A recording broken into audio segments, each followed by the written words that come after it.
नमस्कार दोस्तों, 14 जून 2022 मंगलवार को हमारे देश के रक्षा मंत्री श्री राजनाथ सिंह और तीनों सेनाओं के प्रमुख ने प्रेस कॉन्फ्रेंस के द्वारा सेना में भर्ती के नियमों को बदलाव करते हुए अग्निपथ स्कीम की जानकारी दी। और इस स्कीम की जानकारी देने के कुछ समय बाद ही पूरे देश भर में युवाओं का जमकर विरोध प्रदर्शन देखने को मिला। केवल 4 दिनों के विरोध प्रदर्शन में ही 700 करोड़ की संपत्ति और 60 ट्रेनों की बोगियां और 11 ट्रेन के इंजन्स को तबाह कर दिया गया और ये आंकड़ा अभी भी जारी है। तो आइए जानते हैं कि आखिरकार ये अग्निपथ स्कीम है क्या, इसके एडवांटेजेस और डिसएडवांटेजेस क्या है और आखिरकार इस स्कीम की वजह से हो रहे हैं दंगों के पीछे के रीजंस और उनके पॉसिबल सॉल्यूशंस को इस वीडियो में। अग्निपथ योजना पर हिंसा भड़की है। छपरा में सेना भर्ती विवाद को लेकर हंगामा लगातार जारी है और अब छात्रों ने रेलवे को निशाना बनाए हैं। आंदोलनकारियों पुलिस के मुताबिक हिरासत में लिए गए तीनों कोचिंग संचालक सेना में भर्ती की तैयारी कराते। स्कीम को इंट्रोड्यूस किया गया था 2020 में and proposed by our late CDS Bipin Rawat sir. अब व्हाट इज अग्निपथ स्कीम? इस स्कीम के अंडर इंडियन यूथ को 4 सालों के लिए इंडियन आर्म फोर्स यानी आर्मी, नेवी और एयरफोर्स में सेवा करने का मौका मिलता है। इन 4 सालों के सर्विस पीरियड को एंगेजमेंट पीरियड कहा गया है और इस स्कीम के अंदर जितने भी रिक्रूटमेंट्स होंगे उन सारे कैंडिडेट्स को एक अलग रैंक दिया जाएगा और उन्हें अग्निवीर कहा जाएगा। इस स्कीम के अंडर हर साल 46,000 to 50,000 रिक्रूटमेंट्स होंगे और एज लिमिट की अगर बात करें तो इसकी एज लिमिट 17.5 से 21 ईयर्स तक है। लेकिन पिछले 2 सालों से रिक्रूटमेंट्स नहीं होने के कारण और इस स्कीम के बढ़ते हुए प्रोटेस्ट को देखते हुए इसकी एज लिमिट 21 से बढ़ा के 23 तक कर दी गई है। लेकिन ये 23 साल की एज लिमिट सिर्फ इस साल के लिए वैलिड है। लेकिन 4 साल की बेस सेवा के बाद केवल 25% कैंडिडेट्स को 15 इयर्स का फुल टर्म जॉब मिलेगा।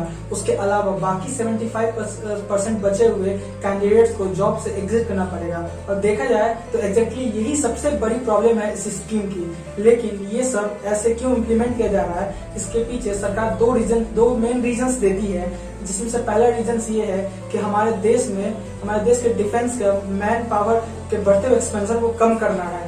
क्योंकि हमारे देश के रक्षा बजट का 50% केवल इन सेना के सैलरी और पेंशन में ही चला जाता है और सेना के मॉडर्नाइजेशन के लिए हमारे पास पैसा ही नहीं बचता है। दूसरा, इंडियन आर्मी के एवरेज एज को कम करना है। सुब्रमण्यम कमेटी जो कि कारगिल युद्ध के बाद बनी थी, उन्होंने ये कहा है कि हमारे इंडियन आर्मी की एवरेज एज जो है वो कम होनी चाहिए, 22 से 23 होनी चाहिए, जो कि अभी 32 से 33 साल तक है। इस एवरेज एज को कम करने के लिए हमारी सरकार बहुत समय सोच रही थी, जिसको देखते हुए ये कदम उठाया गया है। सुब्रमण्यम कमेटी ने ये कहा था कि जिस पोटेंशियल के साथ एक 22 से 23 साल का लड़का युद्ध लड़ सकता है और पहाड़ों पे क्लाइंबिंग कर सकता है, वो एक 32 से 33 साल का जो सैनिक होगा वो उसी जोश उसी पोटेंशियल के साथ नहीं कर सकता है। तो आइए अब इस स्कीम से जुड़े आपको एडवांटेजेस के बारे में अवगत कराते हैं। ऐसा नहीं है कि इस स्कीम में आपके पढ़ाई को पूरी तरह से भुला दिया गया, क्योंकि इस स्कीम में 17.5 से 21 साल के लड़कों को रिक्रूट किया जाएगा। उस हिसाब से इस स्कीम में आपके पढ़ाई का भी ध्यान होना चाहिए था। इसीलिए सरकार ने 4 साल के इस स्कीम में 3 साल के स्किल बेस्ड एजुकेशन प्रोग्राम को इंक्लूड भी किया है, जिसमें आप BSc BCom के कोर्सेज में भी अप्लाई कर सकते हैं। इसके लिए आर्मी, एयरफोर्स और नेवी का इग्नू के साथ MOU साइन होना है, जिससे ये स्कीम को इस कोर्स को इस स्कीम में इम्प्लीमेंट किया जा सके। इसके लिए अग्निवीर इसमें इनरोल कर सकते हैं। और सैलरी की बात करें तो आप इस चार्ट में देख सकते हैं कि सैलरी क्या है, सैलरी के नंबर्स क्या है। पैसे पहले से ज़्यादा है। इंडिया जहां एम्प्लॉयमेंट की इतनी दिक्कत है, जहां पर रिक्रूटमेंट्स पिछले 2 सालों से नहीं हुई है, वहां पे आपको हर साल 47,000 से 50,000 रिक्रूटमेंट्स देखने को मिलेंगे।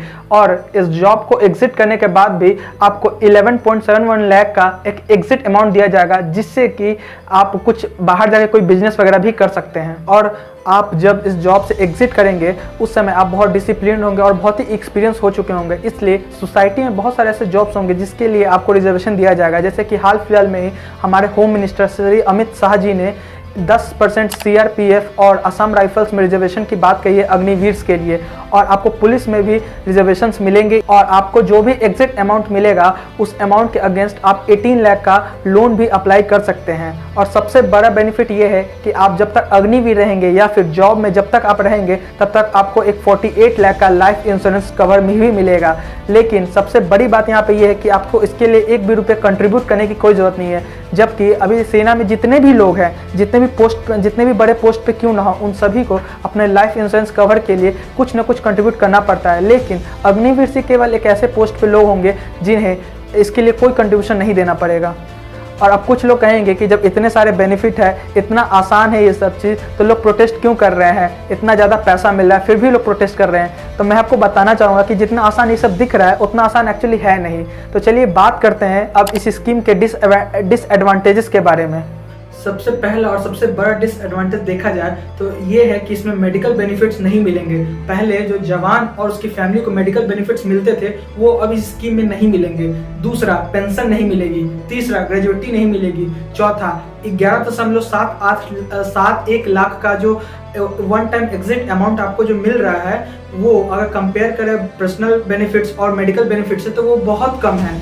आर्मी की जो रेगुलर भर्ती आती है उसके पैरेलल में अगर ये अग्निपथ स्कीम आई होती तो ये बहुत अच्छी स्कीम होती, लेकिन ऐसा नहीं है। रेगुलर भर्ती के पैरेलल ये स्कीम नहीं है। ये सिर्फ सीधे ये स्कीम चलेगी और सीधा अग्निपथ से जो भी भर्ती होगी वो इसी स्कीम से होगी।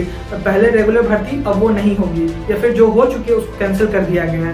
भारत सरकार सेना में पहली बार इतने कम समय के लिए किसी की नियुक्ति कर रहा है। इसके पीछे भारत सरकार ये रीजन बताती है कि दुनिया में कई ऐसे देश है जहाँ पे अग्निपथ जैसी स्कीम चल रही है, लेकिन यहाँ पे ध्यान देने लायक बात ये है कि उन सारे देशों में एक सेना में सेवा देना अनिवार्य है। यहाँ पे इसके लिए एक कानून बना हुआ है। इन देशों में जैसे कि इजराइल, दक्षिण कोरिया, उत्तर कोरिया, दक्षिण अफ्रीका देश, इरिट्रिया, स्विट्जरलैंड, ब्राज़ील और क्यूबा और अभी ऐसे बहुत सारे देश हैं जहाँ पे ये कानून के रूप में ये ऐसा होता है। लेकिन इन सभी देशों ने अपने नेशनल इंटरेस्ट के हिसाब से इस नियम में ऊपर नीचे बदलाव करके रखे। जैसे कि कहीं पे केवल मेंस सेना में जाते हैं तो कहीं पे मेंस और वुमेन्स दोनों के लिए सेना में सेवा देना अनिवार्य है। और अगर अभी लेटेस्ट अपडेट की बात करें जो अग्निवीर के लिए आई है तो वो ये है कि अग्निवीर के लिए 6 विभिन्न पदों पे आवेदन शुरू हो गई है, जो कि जुलाई में इसका पोर्टल खोल दिया जाएगा आवेदन के लिए।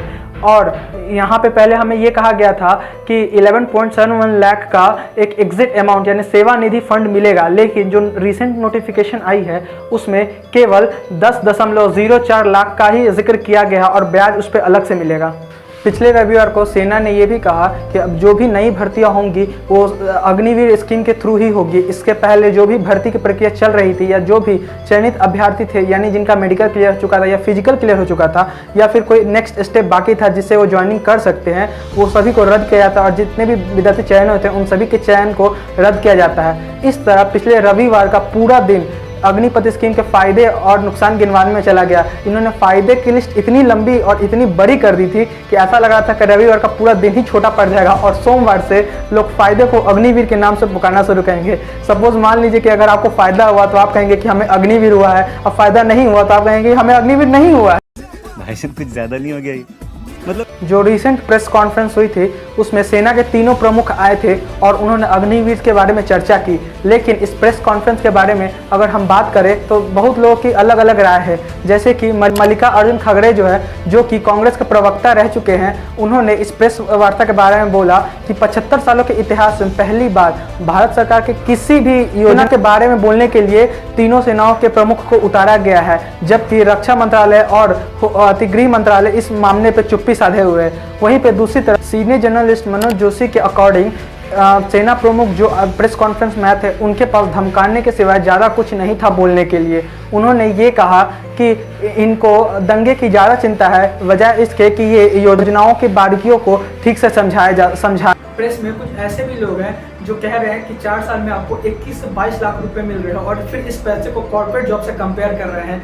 तो सबसे पहली बात कि सेना को कॉर्पोरेट से कंपेयर करना बहुत गलत बात है, क्योंकि सेना में कोई भी इंसान क्यों ज्वाइन होता है, वो अपने जज्बे और देशभक्ति के कारण ज्वाइन होता है। अगर कोई भी आपको कहेगा कि आप 21 से 22 लाख रुपए लो और अपनी जान को अपनी हथेली पे लेके सरहद पे जाओ और गोली खाओ, तो आप जाएंगे? नहीं जाएंगे। लेकिन एक जवान और एक सैनिक जो है अपनी जान को हथेली पे लेके अपने सरहद की रक्षा करता है और अपने देश की रक्षा के लिए गोली खाता है, तो वो केवल इतना ही चाहता है कि मेरी फैमिली सिक्योर रहे, मुझे जो बेनिफिट्स मिलने वाले थे वो मेरी फैमिली को मिले और वो लाइफ टाइम सिक्योर रहे। और वही दूसरी तरफ आर्मी में एक बहुत इंपॉर्टेंट चीज़ है, वो है बॉन्डिंग। लेकिन जब एक सैनिक को पता होगा कि 4 सालों के बाद उसे अपना बंदोबस्त देख लेना है, उसे अपना दूसरा रोजगार ढूंढना ही पड़ेगा, तो आप उससे उस लेवल की मोटिवेशन और उस लेवल के जज्बा एक्सपेक्ट नहीं कर सकते हैं।